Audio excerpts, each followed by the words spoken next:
Hello, hello, hello. Welcome to Kernels of Truth, brought to you by Progress Kentucky. Thanks for joining us this week. It's a big week. We are kicking off the General Assembly, so there's a lot going on. We definitely are excited to share some news out of Frankfort as they have just gotten started this week. They've convened the first day of the 30-day session.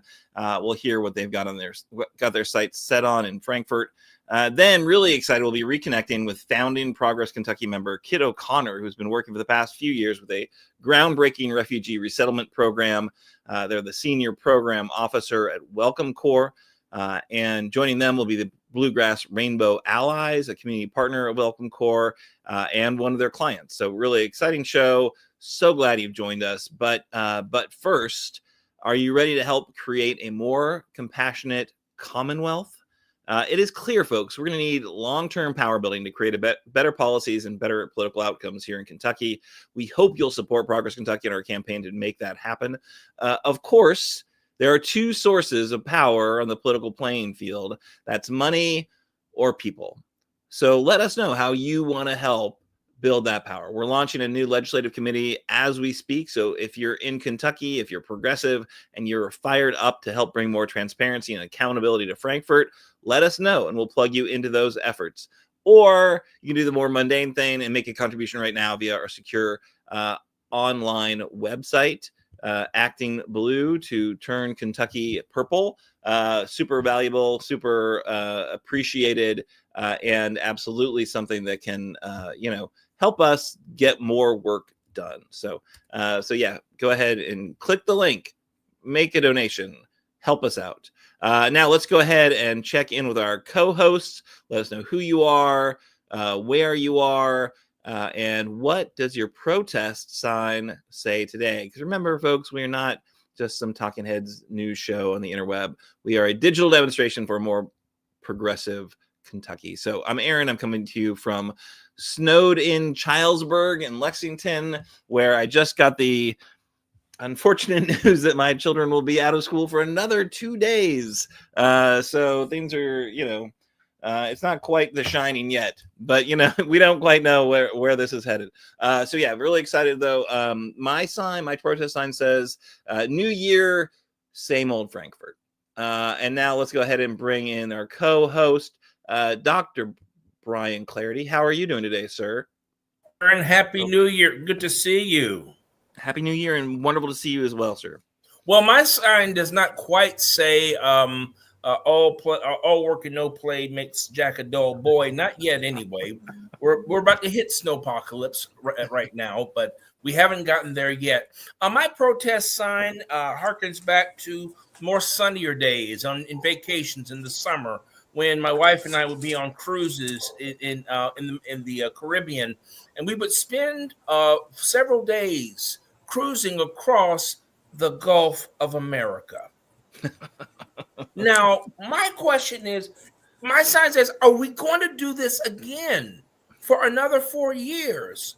This is very, very troubling. It seems like the president-elect wants to extend Manifest Destiny 2.0. He's not only threatened the Panama Canal, he's not only threatened to rename the Gulf of Mexico, he's threatened Canada, he's threatened Newfoundland. Where is all of this heading? That's my question, and I don't think it's going to end very well. Yeah, just my take. New Year, same stuff, right? Yeah. Same craziness. All right. Well, welcome. Thanks again for sitting with us this evening. Kimberly Cecil Jones, are you there? I'm here. How are you doing? Doing well. So yeah, where are you? Besides this wonderful architectural digest house you have. Kentucky, right here. Oh.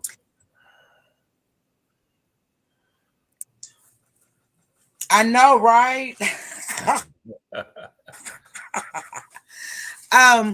My protest sign's going to be.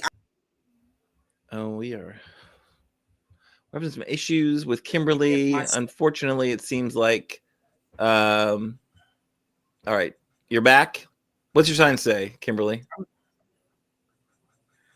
I don't have one because I'm still exhausted and I don't know how to put it. I can't come up with anything. Oh, okay. The thrill is gone. Oh no. For a little That's bit a horrible anyway. way to start the year. You know it is us Black women. We supposed to be relaxing for a moment. Okay. All right. I don't know if that's what it is. I just can't think of anything. Jack Except Nicholson for and BB King in the same let reference. us have more compassion and love for one another than anything else. There Did you we hear go. me? More compassion and love. We love the compassion and the love. Absolutely. Bring it on. All right. Nate Orshan, friend of the show, occasional co-host Nate Orshan. He has a sign that he wants to share. Let him know you won't take it. All right. I'm not quite sure who the M is who let M know. I'm assuming it's the political powers that be. I like that though. All right, so let's jump into the news. I think we're gonna turn to our friend Dr. Clardy to start off with news of the week. We've definitely got some some not awesome news happening already, fresh out of the gates in Frankfort. So yeah, Dr. Clardy, what do you have for us? Well, it's very interesting. Of course, the Kentucky General Assembly is back now, and we're starting to see a lot of activity already in the Education Committee and in the Assembly as a whole, where accountability is becoming the brand new buzzword for how we measure educational excellence. Accountability. Now, to me, that says a lot of things. It says that that's going to be the end of DEI. That's going to be the end of any attempt at multiculturalism, any attempt to tie Kentucky to larger national standards, and that politicians are going to continue to rewrite and micromanage the curriculum across this Commonwealth, which is not going to do standards any good at all. And so I'm going to be watching to see what the General Assembly does in this session. And I think we all should be very much concerned. Of course, last year, we did this discussion about public school vouchers. We may not necessarily see that in the Commonwealth in this session, but I think we're going to see a reasonable facsimile thereof, where we're going to start to see standards in education be watered down in order to fit a political agenda. And if that was not enough, now we're talking about one of the first education bills filed, forcing the 10 Commandments to be displayed in our classrooms. Okay, now we've become Alabama under Roy Moore. This is not a good development at all. Because now if you're going to put up the 10 Commandments, I would pose a question. If you're going to put up the 10 Commandments, what about the Four Noble Truths and the Eightfold Path? What about the sayings of Hillel the Elder? We're going down a very slippery slope with this General Assembly, not only insofar as their view of education and education standards, but now the superimposition of Christian nationalism. This is an extremely scary development, but they can do it because they are in the supermajority. And the only thing the governor can do is veto it. And the only thing they can do is override the veto, and it becomes law anyway. This is not a good day for education in Kentucky. And so I'm going to be watching this very carefully. Yeah, this is definitely this is a troubling, this is an area that clearly, we saw, the public overwhelmingly reject Amendment 2 around, the private schools receiving public funds. Very overwhelming response. And the legislature, I think some folks there have caught like, oh yeah, maybe we shouldn't do this. Right. So it seems like the leadership at least is like, yeah, we're not going to do it again this session. Probably wait for people to forget a little bit before they figure out some other scheme. But it does seem like the education stuff, it's not about putting more money into public schools so they have better outcomes. It's about some harsh accountability measures, probably just one more way to try to remove public dollars, right? I would not be surprised at all. And it seems like they've now split the education into two committees. So one's higher ed, one's K through 12. Yeah. Which seems good that they'd have the time and attention to to kind of look at both. I think even some of the Democratic folks are like, yeah, this is a useful step. So that's always surprising when there's a useful step out of Frankfort and the supermajority there. But I do concur that the fact that their first education bill filed is about the 10 Commandments in classrooms is like, what You guys are jokes. Like, but if we remember way back, the very first state, right? Because Louisiana has so far gotten away with it. You know, they've got it in their classrooms right now. There are legal challenges proceeding.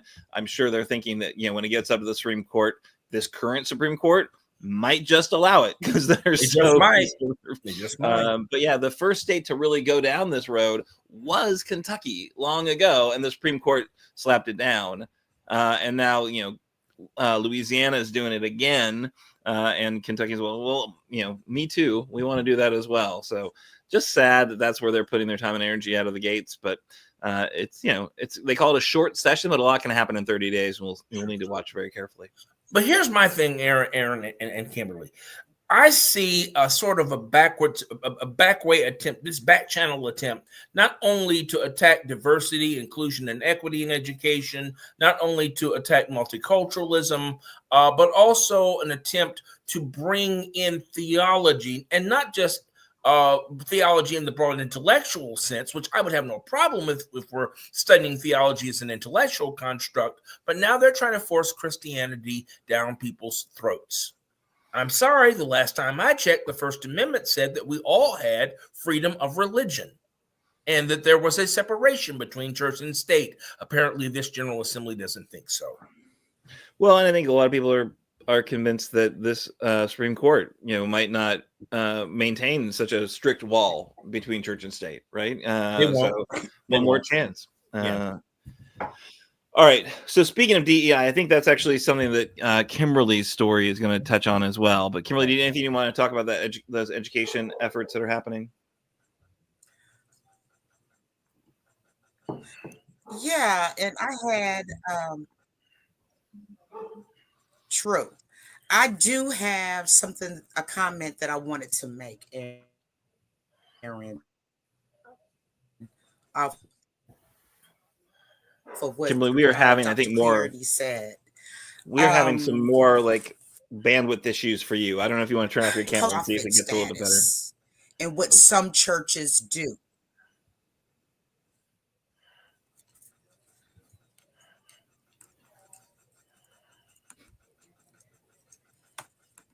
Can you hear me better now? I think so. Mm-hmm. Can you all hear? Okay, great.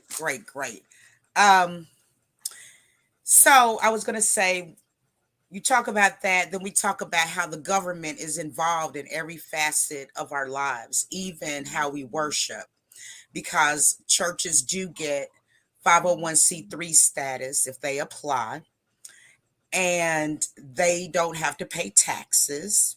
And there are many other things when we're dealing with a church. I say that these so-called Christians, they are not putting Christendom on us at all. They're putting some other type of religion that does not, and I repeat, does not exemplify what God and Christ are really about. So to me, I am a woman of faith. And it says that if you are not for me, then you are against me. That is a quote from Jesus. So these people do not display anything of his character. So I will refer back to, if they are not for him, which they have proven that, how can they be for him? They're not. So I really, Dr. Clardy, I really don't think that they're pushing any type of religion on anybody, but those that do embrace evilness, destruction, chaos. That's what religion that they abide by. So yeah, that's I think a really good point. I stand the corrected. way the government is set up, religion is going to be in there. One thing I would say, really interesting point. We have got actually a guest scheduled right now for January 22nd, Dr. Leah Shade, Reverend Dr. Leah Shade, who is going to talk a bit about Christian nationalism in Kentucky.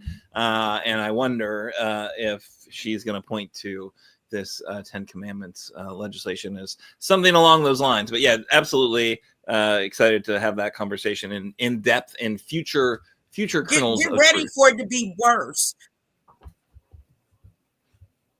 Get ready for it to be worse, because even Bernie Sanders, he came out and said that we are in an oligarchy, and we have been for quite some time, but it's about to be full-fledged. So just be prepared for the government to be even more involved in a person's Yeah, no, for sure. All right, Kimberly, I think we're going to hand it over to you, because I do think that you've got a couple stories you're going to share with us about, what the General Assembly is kind of up to out of the gates, and then maybe talk a little bit about a thought leader there in Louisville that you wanted to share some ideas of. So, Kimberly, take it away. Yes, talk a little bit today about something that is so much that everyone is really, really thinking about at this time. And what are we thinking about? We are most definitely thinking about what is the legislature going to do within these 30 days. A lot of things can be done contrary to belief if you have a majority. So I just made a little list, getting my information off of the Lexington Herald.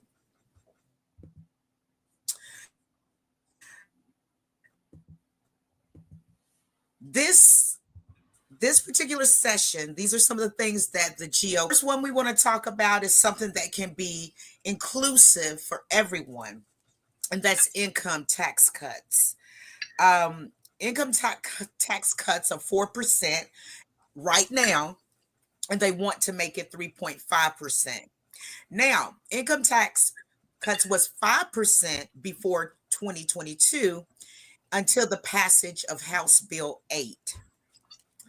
One of the main losers that's going to be this month is going to be diversity, equity, and inclusion, otherwise known as DEI.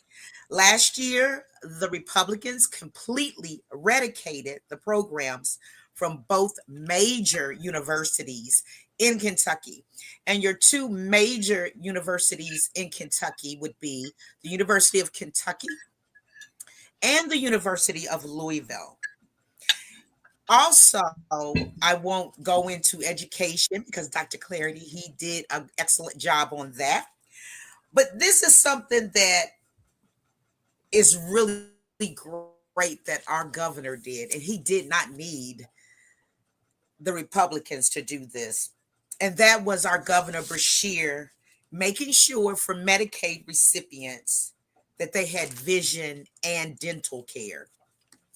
But the main one that really got to me was about Representative Daniel Grossberg. And he's looking to be reelected in 2026. But let me tell you this. He had been ousted, basically, from the Democratic Party. He was not supposed to be able to vote on anything that came to the floor in Frankfort, and he was not supposed to be on any committees in Frankfort. However, he was expelled from the House Democratic Caucus, and that is so embarrassing for that particular party. But he has appointments to influential committees where he says he can serve his constituency. In a statement to the Courier Journal, House Democratic leaders Representative Pamela Stevenson, Al Gentry, and Lindsey Burke, since Grossberg is no longer a caucus member, they have no comment about the House majority's decision regarding committee assignments. They hope to have a report released soon from the Kentucky Legislative Ethics Commission and will comment more once the commission has filed their initial findings. So actually, it's like the leader, which is a Republican, wants Daniel Grossberg, a representative that is barred from a strip club, many accusations allegedly of SAing, misconduct, and it's been collaborated by many women. So the three of the women that put the allegations out was Kentucky Young Democrats President Allison Wiseman, Lexington's 4th District Councilwoman Emma Curtis, and Sarah Ritter. They released a joint statement yesterday calling again for his resignation. And it just seems like Grossberg is not going anywhere. Now, it also appears, for whatever reason, that the Republicans still want Daniel there, which is amazing to me. I don't even know how that's going to work out and what that is about. The next thing that I would like to really talk about is the supermajority party, which is the Republicans, has pointed out they seem to be limiting the ability to debate and discuss controversial bills by shutting opposing thoughts and opposing bills down. They are making the legislative branch of our state government extremely hostile, which has been that way, but now it's extremely hostile. And they are at this particular time allowing it to go on, since they are the majority, that you just can't do your job and also debate. Are we going into some type of government here in Kentucky, and the only thing that stops it is because we have Governor Andy Beshear? I'd like to know what you think about that. Put that in the comments if you have a thought. Now, my third story is going to be really quick, but I think it's something worth talking about. And that is an opinion that was in the Courier Journal today, which he is a contributing writer.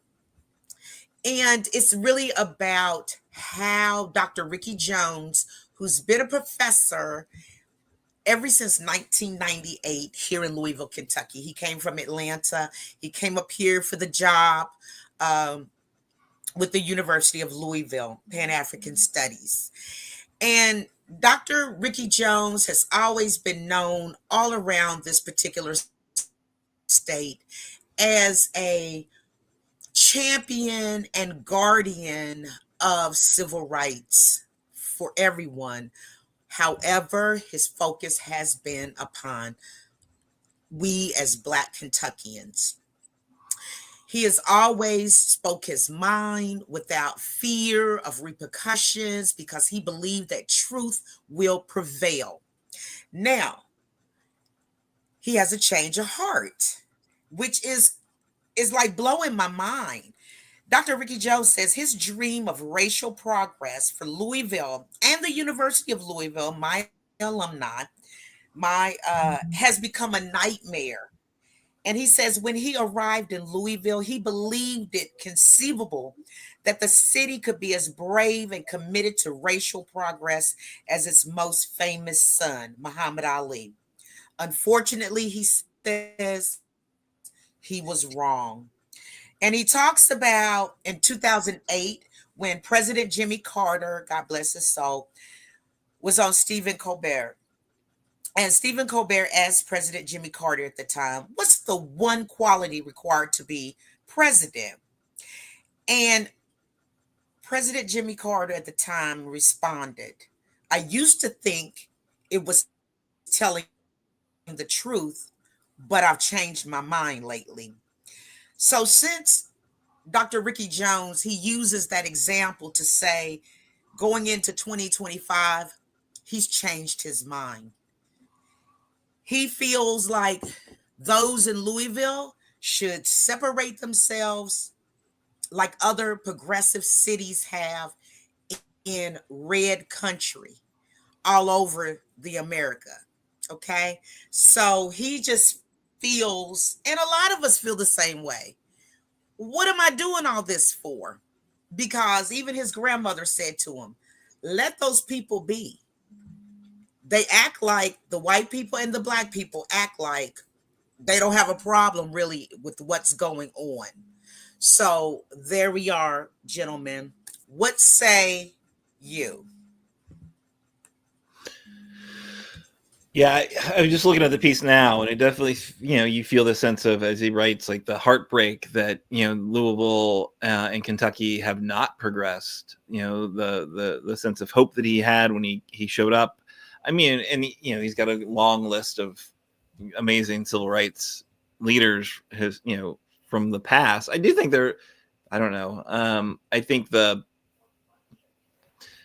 I'm not saying things are good now or shouldn't get better, but I do think I see things like the Breonna Taylor protests and the kind of strength and the just amazing attention that those got and the pressure they got, and the fact that under the Biden administration's Department of Justice there were actual agreements made with the Louisville Police Department for civil rights advances. Right, that consent decree is certainly something, and something that I think came out because of the activism, the organizing. So I won't say there's like no hope, but I certainly concur that there's certainly not been the progress. I think anyone, who saw I the want election of President Obama to see that as a very clear sign of progress, which,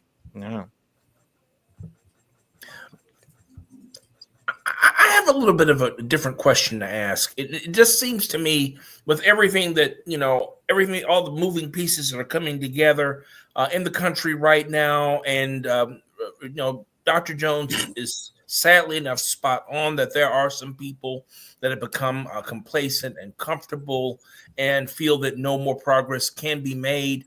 My question to you, Kimberly, is, do you think that this is sort of a microcosm of what's going on in the larger country? Right now, I'm putting together a course to teach this semester, which is a history of the civil rights movement.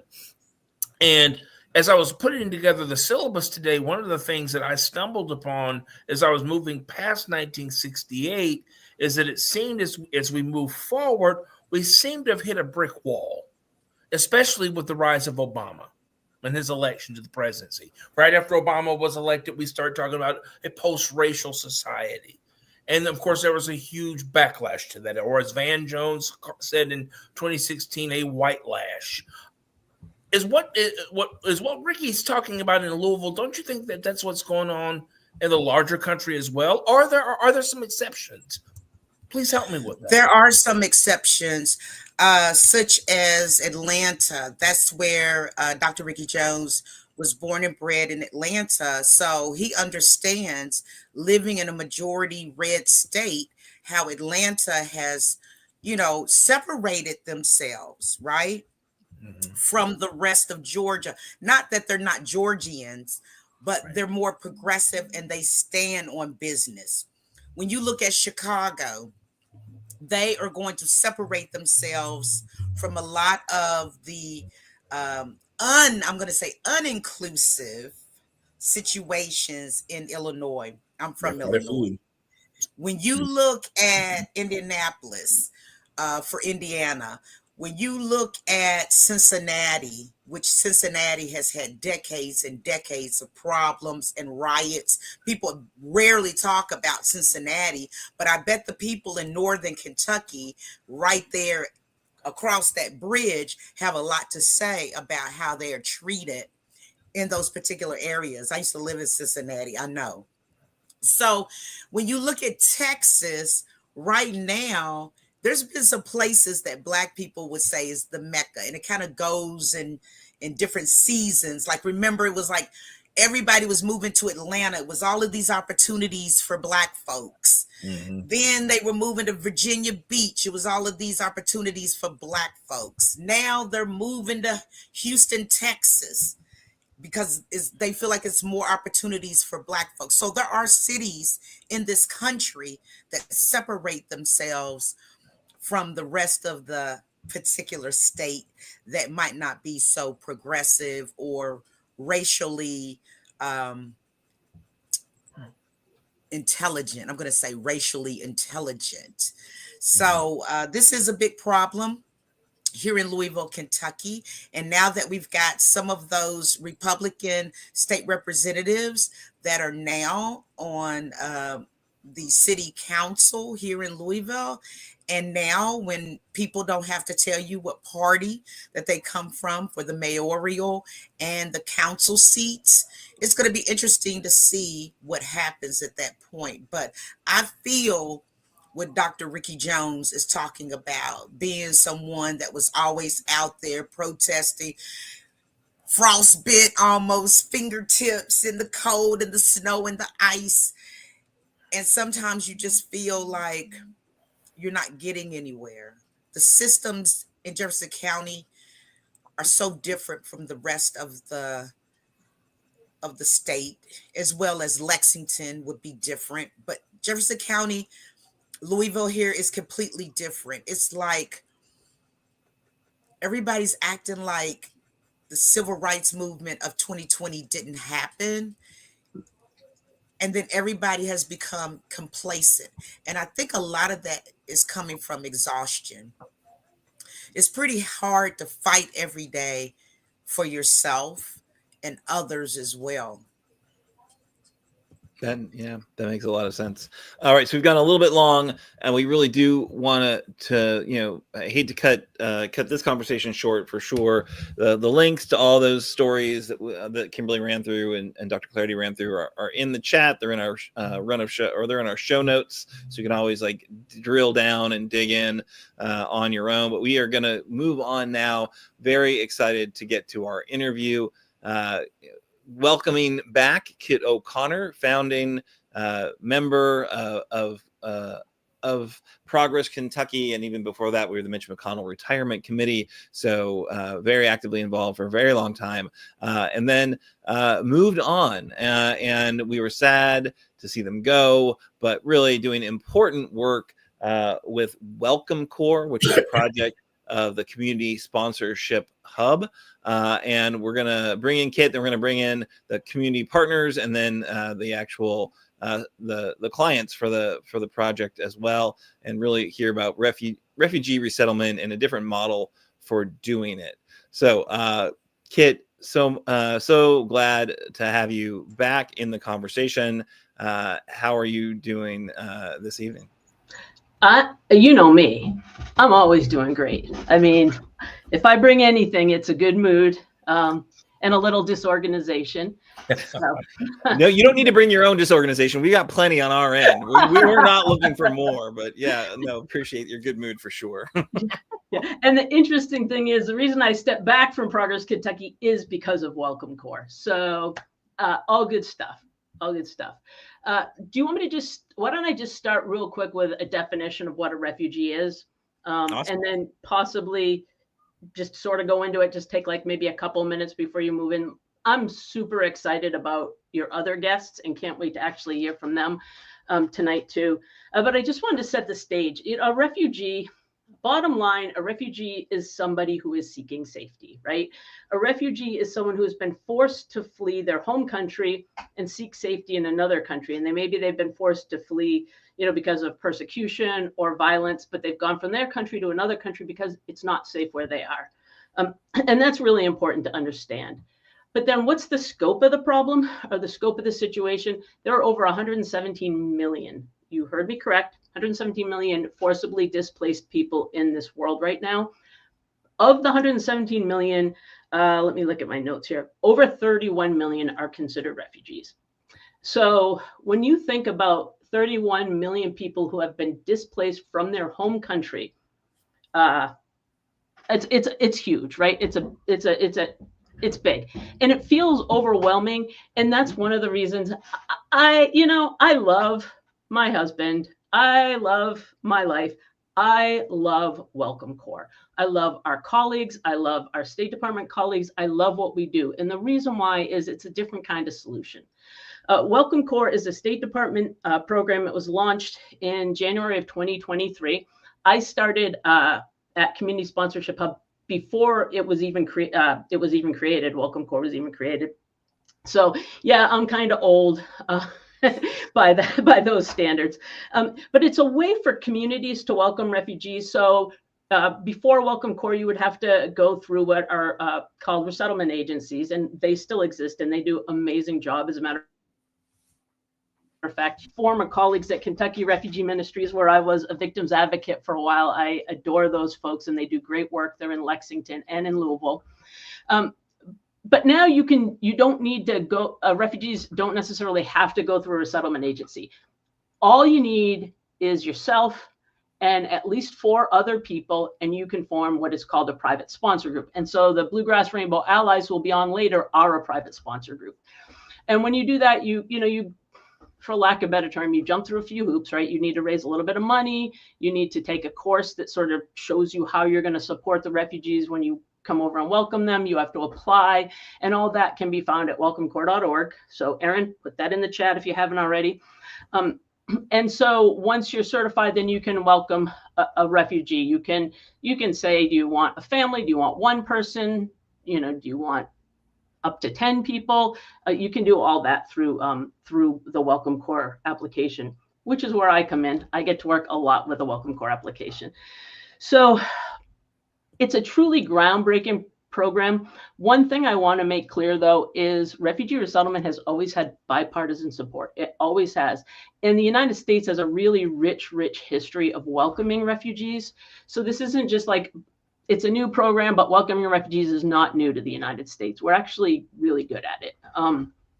And I think if I can go off on a quick little tangent real quick, one of the reasons I love Welcome Corps so much, I think a lot about the why. Why do we do what we do? I think all the time, why am I still friends with Aaron Biles 4.5 years later? I don't know, but here we are. Why do we do what we do? When situations are overwhelming, you hear sometimes how people are paralyzed by like climate change. It feels like such a big problem that people are actually paralyzed. Here's the thing. Refugee issues are big. I said 31 million refugees in the world, but it's something that you can do. Like, you can take action. So you don't have to solve the whole refugee crisis. What you can do is you can solve a part of it. And if we had enough people solving a part, can you imagine the impact we would have, right? So that's like my why. It's why do we do it? I'm still going to try to figure out why I'm still friends with you, Aaron, but here we are. I also like the t-shirt that I got. Shout out to my friend Steph, our comms director, because she ordered these cool t-shirts. That's another why. We have had a tremendous amount of people step up to welcome refugees. And I'm going to step back in a second and let the Bluegrass Rainbow Allies talk about their experience, because those are the people that are stepping up. But just to give you an idea of the numbers for Welcome Corps that we have had over 150,000 people step up in private sponsor groups across the country to welcome refugees. We have private sponsor groups in all 50 states and DC. Kentucky is amazing. In Kentucky, we have 500 groups. We have 2,600 sponsors. So first of all, let's just love each other here in Kentucky, because self-high-five, we're amazing. So that's kind of cool. That's phenomenal. That is astounding to me. And if I didn't know you so well and like you so much and trust you so much, I'd call you a liar. Like, I just feel like, really? That's because we're still trying to figure out your why. Why are you still friends with Kid after 4.5 years? But who are these sponsors? And I will step back in a second, but I will say sponsors they come across the political spectrum, across professional spectrum. You could have a doctor, you could have, I don't know, across professor, you could become a sponsor. I'm just saying. Religious spectrum, all across the religious spectrum, geographic. And I said it's all across the US. We could have a group in a really remote rural area that still wants to do it. Age, we have people of all ages, but you do have to be 18 to be in a private sponsor group. So I think that's kind of stellar. And the other thing I will leave you with, and this is me channeling my organizing past, I believe everyone sort of just needs to find their flavor of activism. Once upon a time, I will not say his name because he can probably hear me, someone told me that he wasn't interested in human rights. It wasn't his thing. And I said, well, you got to find your flavor of activism. that person's flavor of activism is songwriting and all that. And now he's considered one of the biggest activists in Frankfort, right? So you find your niche. And one of the cool things about Welcome Corps is if you don't want to be in a private sponsor group, you can support in other ways. And if you go to our website, you can see some of these other ways. Or if you know people that are doing the private sponsor group and you don't want to do that, but you're a really good fundraiser, you could do that. So finding your niche, there is something for literally everyone. And I will leave you with that, love, Kit. That's awesome. Thank you so much, Kit. I think for now we're going to bring in the folks from Bluegrass Rainbow Allies, Kevin and Charles, who can talk a little bit about kind of their journey through this program. I think Kimberly has the first question for them. So I'll turn it to Kimberly, who will unmute herself and ask the question. Thank you for allowing me to be first, Aaron. It's a new year. Okay, I'm going to say this because I'm really, really interested to know. Can you all hear me now? I just ruined the show. Like, can you hear me? Can you hear me now? Can you hear me now? Yeah, okay. Now. Yeah, go right ahead. I'm really, really interested to know what I really have been thinking about and would like to know. What was your journey like, and how did you get connected to Welcome Corps? How did you even find out about the program? Can you walk me through that?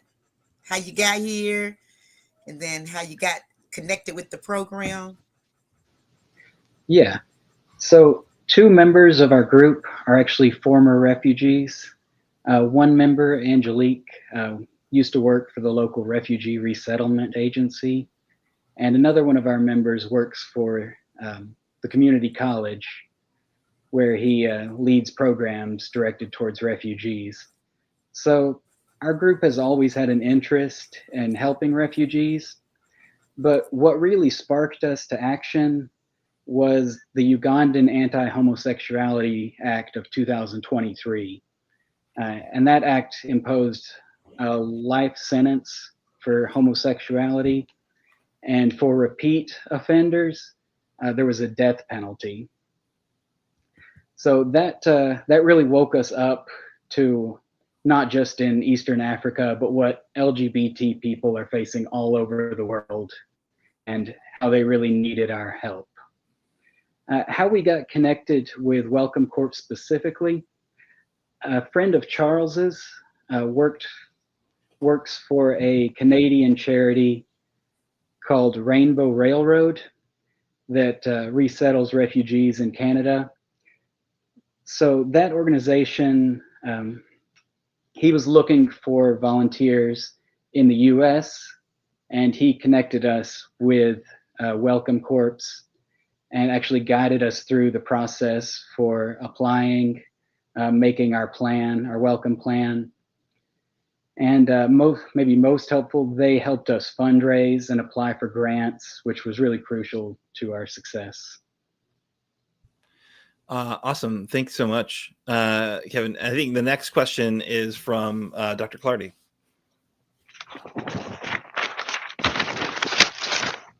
Okay, I have unmuted myself. How are you guys doing? Oh, we're good. Great. My question is, what motivated you to take part in this significant commitment? And it clearly is one. This commitment to help people in need who you might not even know or be connected to. And has this commitment been rewarding? Okay. So like I said just a minute ago, our group has kind of diverse backgrounds. Some of us have our former refugees, some have worked with refugees. One member of our group is an African American. 2 members of our group are white Americans from LGBT members from rural parts of Kentucky. So I think we've all experienced some form of discrimination in the past, and we kind of all know what it's like to struggle. And we want to use our experiences and our current stability to make sure, or to alleviate that struggle in other people. to make sure that they don't have to go through that same struggle and hardship as much as possible. Yes. Yes. Yep. Go ahead. So my name is Charles. I was born in Uganda, and around between 2014 and 2018, I was a refugee in Nairobi, Kenya. And you face a lot of challenges, and some of the challenges you face, like you being asked, because people believe if you're a refugee, you have to be because of, let's say, wars. And they used to ask, there is no war in Uganda. Why are you here? And then you have to create a reason and explain until you have to sensitize them that people don't run away from their countries because of war. There are so many other factors which contribute to becoming a refugee. So I got resettled here in 2018, towards the end. And I was resettled by Kentucky Refugee Ministries, where Angelique worked. So when I had known my friend from Canada, he's a Ugandan. I've known him for over 15 years. So as I was talking to him and he told me about Welcome Corps and what Rainbow is doing, it was easier for me because I went through the same process. So looking for a group and starting a private group was easier. And then I was like, I had Angelique who had worked with Kentucky Refugee Ministries. Then Kevin got his friend who is working with the Bluegrass Technical College. And then my other friend is also from Uganda, is also a refugee. So having gone through the same process and same challenges, I think it was easier for us to work with Welcome Corps as private sponsors. That's awesome. And then so I think we have Luis now with us as well, who is the client, I guess is the terminology. Good evening, Luis. Thank you so much for joining us. And we have Allie, interpreter, to help make sure that we are able to understand each other. But I just wanted to ask you, Luis, kind of how this process has been for you. How did you get connected with the Bluegrass Rainbow Allies, and how are you kind of, how has your transition been to the United States? Hola Luis, buenas noches. Muchas gracias por acompañarnos el día de hoy. Quería preguntar cómo ha sido su experiencia, cómo fue conectado con el grupo de Bluegrass y cómo ha sido su transición. Hola, buenas noches. Sí, efectivamente llegué en abril y me recibió el welcome team de Welcome Core y de Bluegrass, entre ellos los muchachos, como digo yo, Kevin, Charles, Angelique, Dave. Y mi transición, gracias a ellos, de verdad me he sentido muy seguro, muy protegido, siempre apoyado, y dentro de todo lo que implica migrar, he estado muy tranquilo gracias a ellos y a todo el proceso que ellos me han ayudado a transitar. So thank you so much for letting me be here this evening. And so yes, last year in April, I arrived to the U.S. And I was received by the different Welcome Corps group members from Bluegrass. And thanks to them, I've had a great transition. It's been a very smooth transition. I felt supported and I felt safe here as I've had them help support me. Well, that's wonderful. And I guess, as you navigate this process, how have you found the community? How are you, enjoy, did you know much about Kentucky before you decided to come here? And how are you liking Kentucky?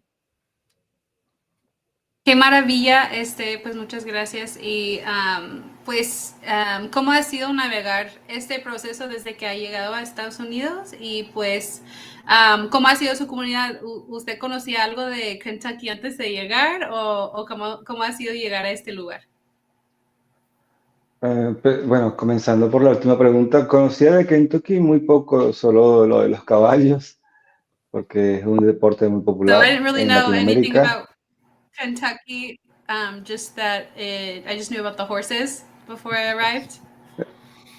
Yeah. Pero no, mi tránsito aquí, tanto con el grupo y tanto como con la comunidad en la ciudad, la gente muy amable, me encanta la ciudad, el buen clima, no tanto ahorita, pero hay otros sitios donde el clima estaba más fuerte, pero muy tranquilo, estoy de verdad muy agradecido y el tránsito, repito, por lo que ha sido la ciudad, la convivencia, la adaptación, he fluido y me he adaptado y la gente a mi alrededor, a mi entorno, mis vecinos, el trabajo, el curso de inglés, todo el sistema de apoyo que creó Welcome Core a mi alrededor, de verdad muy agradecido y me ha ido muy bien gracias a ellos.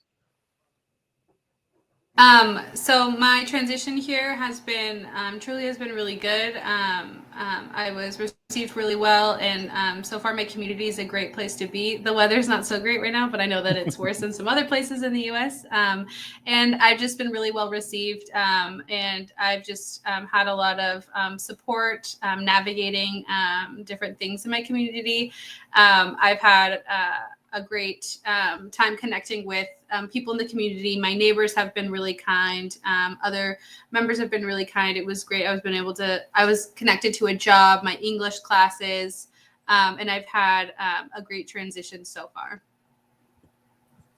That's just wonderful to hear, Luis. Thank you so much for joining us. And I just wanted to, I've got one. We have one. I think. Maravilla, Luis. Muchas gracias. We have one question for Kit, but I wanted before we do that, like Kevin or Charles or Luis, anything else you'd like to offer, like to share about the experience and about the program? Antes de seguir, Kevin, Charles o Luis, ¿hay algo más que quisieran compartir sobre su experiencia con Welcome Core? I would maybe say that when you think about doing something like this and you look at the plan, you kind of only see the challenges ahead of you. You have to worry about finding them housing and helping them find jobs. And it seems really daunting. But as you do it and you actually cross things off your list, it's so rewarding that it really makes up for any worry that you had. You kind of forget that you had to worry because it's so rewarding to accomplish those things. Yeah, and I guess you also learn some other things, like you learn how to make applications, how to do budgeting, and how to access resources and services. We've learned all this through this experience. So you volunteer, but at the same time, you learn a lot of new stuff. Awesome. All right. So I think for the final question, we're going to turn to Kimberly to ask Kit. Yes, Kit. I have this question right here for you. How would you compare this program against the backdrop of the U.S. in general? And also, is this a program in keeping up with, the majority of programs across the country, or is this particular program have some unique nuances about it? I actually think that our group members literally just answered that when they said that it's rewarding. It's a lot of work, but it's rewarding. It's very unique. What it does is it allows community members to get involved even more deeply in their community. I've looked at so many Welcome Core applications, and before Welcome Core, there was a program called Sponsor Circle program, which I don't know if you could call it a precursor, but after Kabul fell, there was an intense desire by community members to help resettle Afghans here into the US. And so Sponsor Circle program was formed. Yes, I am old enough to have worked on that program as well. But one of the cool things about this particular program is it connects people to their community. It connects people to each other. And it's neat. I heard a phrase earlier today where someone who had worked as a Welcome Corps group said, when a refugee steps off the plane, not only they don't just have an organization to reach out to, they have 5 phone numbers in their phone right away. Those 5 group members are people who are there. If the heat goes out, they have someone they can call. It's like having 5 friends the minute you land. And I don't know if Luis could elaborate on that for us or not, but that's one of the things. So it is completely transformative. It is an additional pathway. Resettlement agencies do incredible work. I've worked for some. And so it's just an additional way of doing things. But it just is really, it is good for refugees, but it's also, in my mind as an organizer, so good for community building. And you learn about yourselves. I mean, what the gentleman just said about how rewarding it is, you learn about yourself, you learn more about what's going on in your community. And I mean, I don't know, I love it. I can't speak more highly about it. That's awesome. Does that answer your question though, Kimberly? Yes, it really, really does. Thank you. You're welcome. Anything for you, you know that. Awesome. Luis, did you have something else you wanted to add, Luis? Luis, ¿quería agregar algo más? Bueno, lo que sí me gustaría agregar es que desde que llegué, obviamente el equipo de trabajo, de verdad, súper agradecido, lo repito, pero con el tiempo creo que más que el equipo de bienvenida de Welcome Corps, de verdad muy agradecido, son mis amigos, son la familia que hice aquí y bueno, eso era lo que quería reiterar. Invaluable todo lo que han hecho, siempre me han apoyado, me siguen apoyando y comparando mi caso con las otras personas que he conocido como refugiados, yo digo, wow, qué bendición tengo, porque yo sí noto y me cuentan los otros refugiados que el sistema con ellos o el método con ellos es totalmente diferente. Entonces quería dejar claro esa parte. And so I wanted to just add and mention that the welcome group, since I've arrived to the U.S., the sponsor group welcoming me, they've just become more than just friends. They've become family to me, and that's so invaluable. And I wanted to mention that and add that. And I've seen as well, coming into contact and getting to know other refugees, that my refugee journey compared to their journey as they've arrived to the U.S. is so different, because the way that they our process is different. And I just am so thankful. And I say, wow, I've had such a blessing to be able to be welcomed by this group, because it's so different from them. And I just wanted to add that. That's awesome. Thank you, Luis. Thank you, everyone. Thank you, Kevin. Thank you, Charles. Thank you, Kit. Thank you, Allie. Thank you, Dr. Clardy. Thank you, Kimberly. Can I add one more thing real quick? I suppose. Yeah. You darn all, because this was prompted off of the question Kimberly asked. You know, I was sitting in an interview fairly recently for Welcome Corps, and somebody, the interviewee, asked all of us, what have you learned since you worked at Welcome Corps, started with Welcome Corps? And one of the neat things about my answer was just this. I already know there's a lot of good people in this world, right? We know that. There is so much noise and so much acrimony in our airways, like we're being bombarded constantly. But when you look at Welcome Corps, you are every day reminded at how much good there is in this world. So it's really hard to not feel good about human beings when you're watching groups like the Bluegrass Rainbow Allies or Luis working together. It is very hard not to be inspired. So like when I'm looking for my North Star, I can find my North Star just by doing the job I do. And I just want to remind everybody how important that is. So I'm just going to stop there and say love, Kit. Kit, you are wonderful. So wonderful. You know that you are so wonderful. Don't make me blush, Kimberly. Don't make me blush. I just appreciate it. We all appreciate it, right?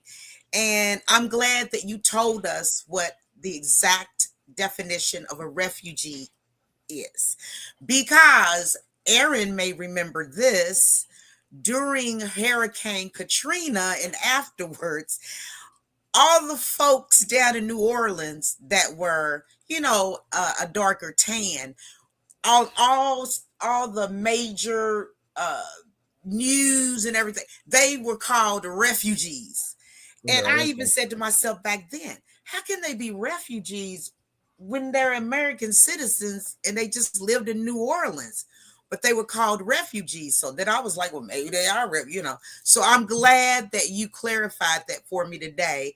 And that is probably something I didn't really know since, what was it, 2005? Yep. Yeah, since 2005. Thank you. I think we were internally displaced at that point, is what we were. All right, as a Katrina survivor. So yeah, thank you all again for sharing your experiences and for putting yourself into these programs and helping them out. And just one correction, it was 2,600 sponsors in Kentucky. I didn't want to overinflate that by an entire magnitude, but yeah, which is pretty impressive. There are 500 groups in Kentucky that are doing this work right now, which is phenomenal. So thanks for doing goal though, Aaron. It's a goal. That's the goal, yeah. And that's Bluegrass Rainbow Allies. Thank you for being willing to share your experiences with us and showing the heart you're putting into this important work. So all of you we really do appreciate you spending some time with us on Kernels of Truth. Now we're going to pass it over to our friend Kimberly to close us out. Oh, it's been a great show tonight. I got to see my long lost friend, Kit, and to see all the wonderful things that she's doing. So, Kit, I do forgive you for never calling me, because this calling that you have is much bigger and much more needed. Charles and Louise, everybody was just wonderful. And thank you to Allie as well for being the interpreter. So I'm going to do the disclaimer really quickly for you guys. Progress Kentucky is a nonprofit organization registered with the Kentucky Secretary of State and organizes a 501c4. Also, we are affiliated with the Indivisible Project and also the Commonwealth Alliance for Voter Engagement. You guys may know them as CAVE. And we are also proud members of the Forward Kentucky Network. So our goal is always to try to educate, organize, increase voter turnout, advance a progressive agenda through civic engagement. So I got something for you next week. Watch this. Please join us, because we'll be interviewing Belle Townsend and our good friend, oh my God, I cannot wait, Willie Carver Jr. He brings the fun and a lot of information with him.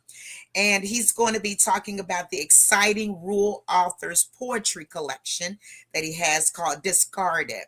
We always, and I mean always, love to reconnect with Willie and updates on his exciting work. So you don't want to miss that at all.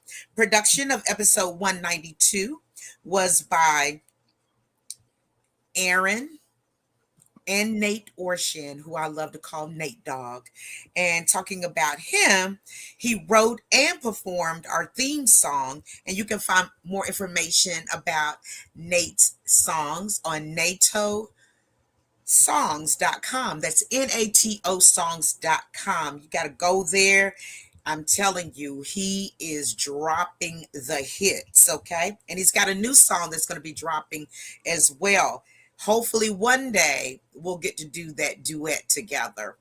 And if you miss our weekly live streams, do not fret, my pet. We are on all platforms, Apple, iHeart, you name it, we're on there. When you do listen to us on the pod, please, please, please give us 5 stars. It helps the algorithm. It helps us. Please share this episode. And this is wonderfully episode 192. We work really hard to bring you great information. So make sure you share this out to all your family and your friends and your contacts. We would really appreciate that. So you made it to Wednesday. You only got a few days left. Do something nice for somebody. Not only will they feel rewarded, so will you. See you back this time next week.